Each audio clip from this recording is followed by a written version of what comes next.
Olá, tudo bem?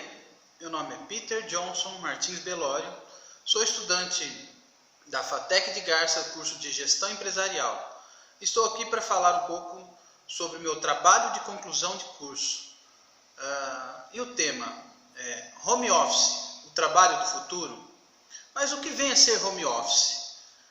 Home Office é a tradução para escritório em casa, mas tem sido utilizado para o trabalho à distância, para o trabalho remoto, onde há o uso de tecnologias associado ao trabalho, sem que seja necessário o colaborador ir para a empresa.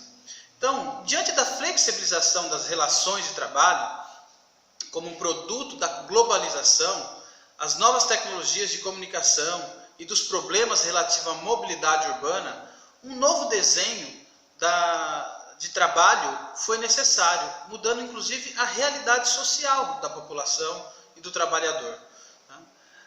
O teletrabalho ele utiliza a flexibilidade do tempo, de espaço e a comunicação, tornando-se mais do que um evento tecnológico, mas uma questão sim de social e organizacional. O teletrabalho ele possui algumas características e uma das primeiras coisas que ele precisa estar atento é o perfil do trabalhador. É sempre muito importante verificar se aquele trabalhador que vai realizar esse trabalho, ele está adequado para esse tipo de trabalho. E para isso as empresas vão precisar investir nesse tipo de segmento. A realização de um trabalho tem que haver, normalmente, um local fixo, que não seja o ambiente da empresa. Ele utiliza-se de meios tecnológicos que promovem essa interligação entre o trabalhador e a empresa e que proporciona condições favoráveis para esse trabalho, para que ele seja feito, é lógico. Trazendo para a empresa produtividade, trazendo para a empresa benefícios e ao trabalhador também esses benefícios que nós veremos um pouco mais adiante. Agora, o surgimento do teletrabalho foi o grande impulsionador foi a internet e o cybermercado, que alterou o modo das pessoas fazerem negócio. Tornou-se uma nova maneira de fazer trabalho, modernizou-se para equilibrar as exigências do mercado do trabalho e acabou quebrando aquela rigidez estrutural das empresas que precisou ser superada, devido a essa nova realidade, a esse novo mercado competitivo. Quais os tipos de teletrabalho que existem? O mais comum hoje é o teletrabalho home-based, com carteira assinada, ou seja, onde as empresas contratam os seus funcionários para trabalhar em casa, com as mesmas garantias e vínculos que ele possuiria no caso dele estar no seu local de trabalho. Essa é uma garantia que a lei tem dado hoje para os teletrabalhadores, mas anteriormente não era assim. Veremos mais adiante no tópico sobre a legislação. Tem também aqueles que são microempresários ou franqueados que acabam adquirindo uma empresa ou abrindo uma empresa, investindo numa empresa, para que esse trabalho seja feito. Alguns já têm relações com grandes empresas e que trabalhavam em locais fixos dentro dessa empresa ou ligados a essa empresa por exigências de leis, de contrato. Hoje eles podem mudar, passando para esse tipo de trabalho, home office, que traria mais benefícios, que traria menos custos para ambos, e essa é uma outra forma. Existe também aqueles que são os freelancers, pessoas que não possuem vínculos com nenhuma empresa, mas que são contratados simplesmente para que cumpra um determinado trabalho ou um período de trabalho baseado num contrato feito entre as partes. Existem outras formas também, Uma das formas mais comuns são telecentros, são lugares situados fora da sede da empresa, mas que haja todo o recurso das instalações e de informática e que ligue o trabalhador à empresa para que ele exerça suas atividades.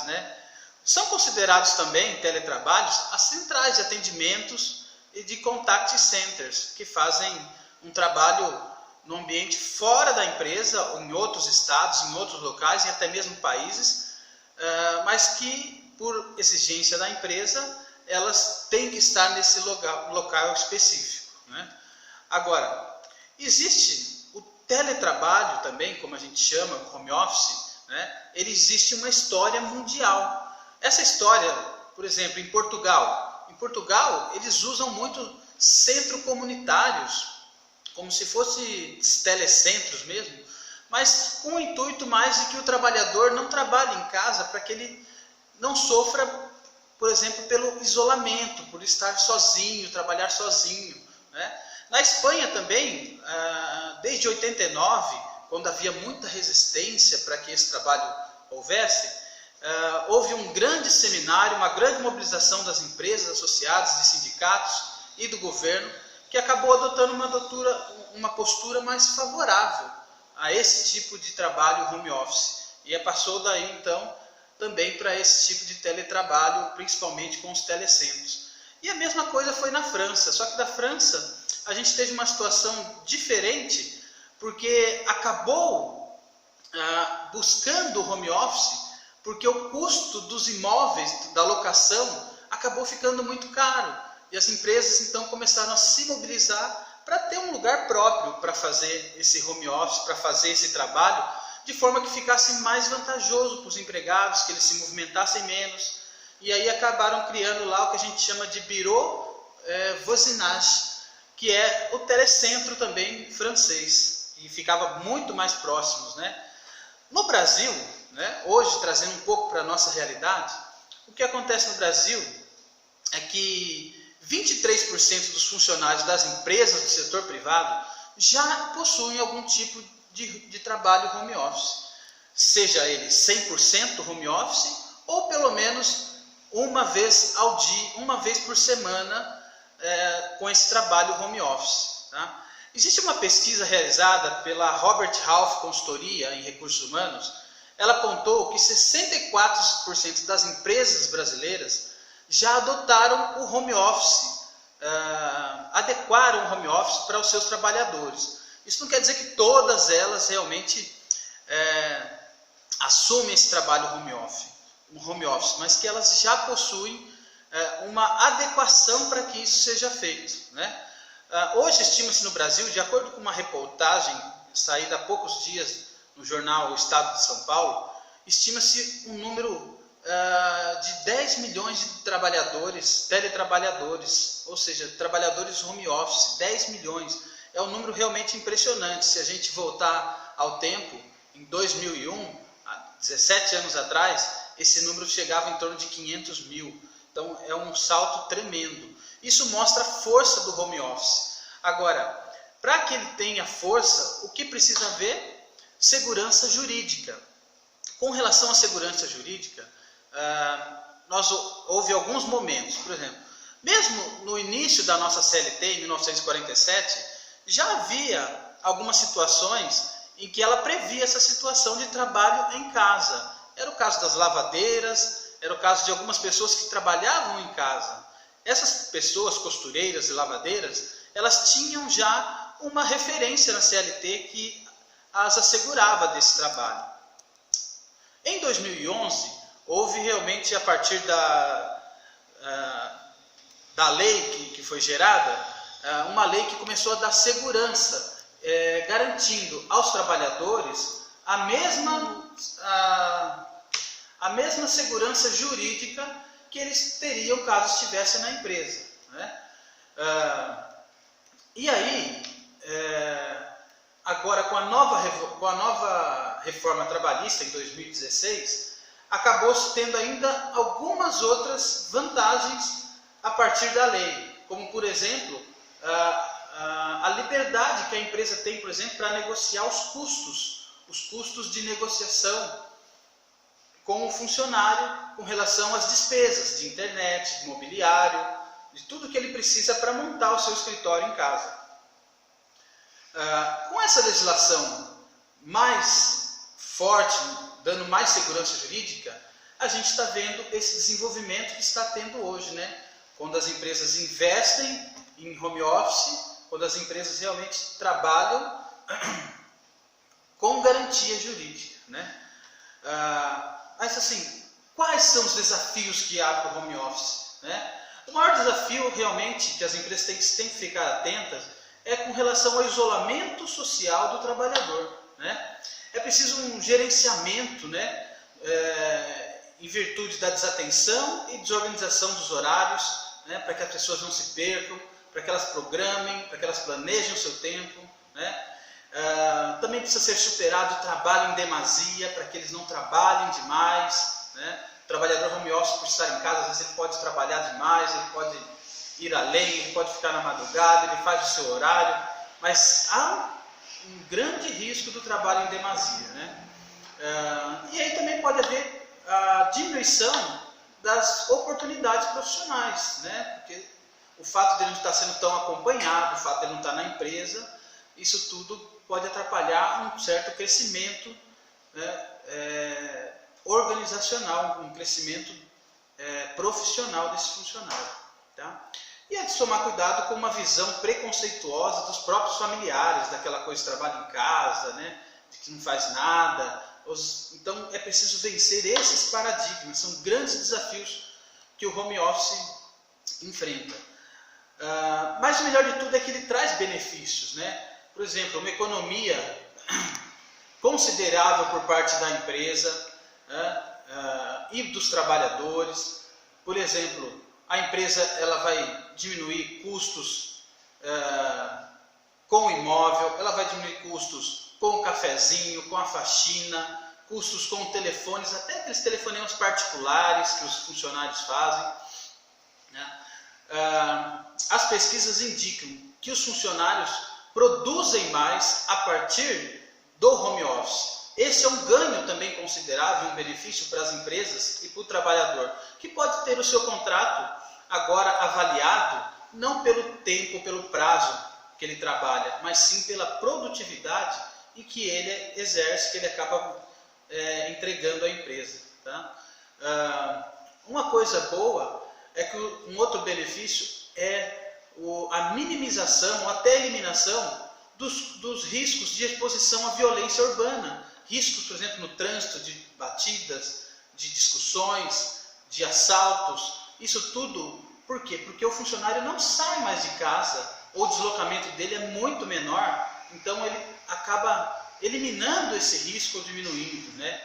E ele tem mais liberdade para trabalhar onde e quando considerar mais confortável para ele, né? Então isso tudo acaba sendo benefício. E acima de tudo ele contribui também para a sociedade. Essa contribuição para a sociedade vem em direção com um trânsito menos caótico, porque há menos trabalhadores fazendo o seu deslocamento naquele horário, a poluição vai ser menor. Então há também grandes benefícios para a sociedade. Mas outros benefícios, por exemplo, diminui o turnover entre os funcionários, entre aqueles talentosos, né? A demissão ou o funcionário que quer sair, ele se diminui porque ele acaba trabalhando em casa, ele acaba se flexibilizando aquele horário, né? Elimina-se também o absenteísmo, aqueles funcionários que ficam doentes, ou não foi porque a chuva, ou porque o tempo, porque a greve, alguma coisa aconteceu, ele deixa de ir trabalhar. E acaba diminuindo o estresse, né? O estresse também de todas essas situações que a gente colocou, gerando menos estresse, trabalhador produzindo mais. Quais são as oportunidades então de trabalho? Veja bem, existem muitas oportunidades nesse mercado, mas eu quero abordar algumas principais aqui que vão servir para até fonte de estudo futuro. Por exemplo, pessoas com mobilidade reduzidas, deficientes, mulheres com crianças pequenas, né? Estudantes que estudam meio período e têm um período menor para trabalho, donas de casa, mães que ainda amamentam, lactantes. Essas pessoas terão muitas oportunidades com o home office, né? Porque poderão conciliar o seu tempo com o tempo de trabalho, né? O que é importante dizer é que assim, pesquisas apontam que o home office, para os próximos 12 meses, há uma projeção de aumento em torno de 34%.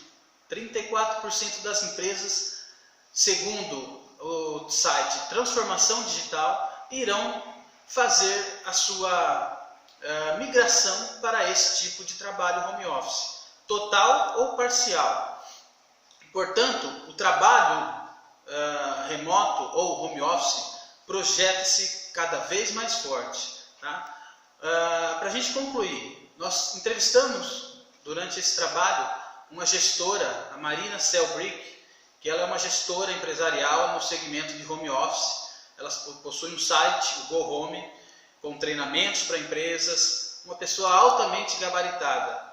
E o que ela disse foi o seguinte, que o home office, ele é o trabalho do futuro? Foi a pergunta que nós fizemos para ela. E a resposta foi a seguinte: com grande chance ele será do futuro, mas certamente ele já é uma realidade hoje, ele é o trabalho do presente.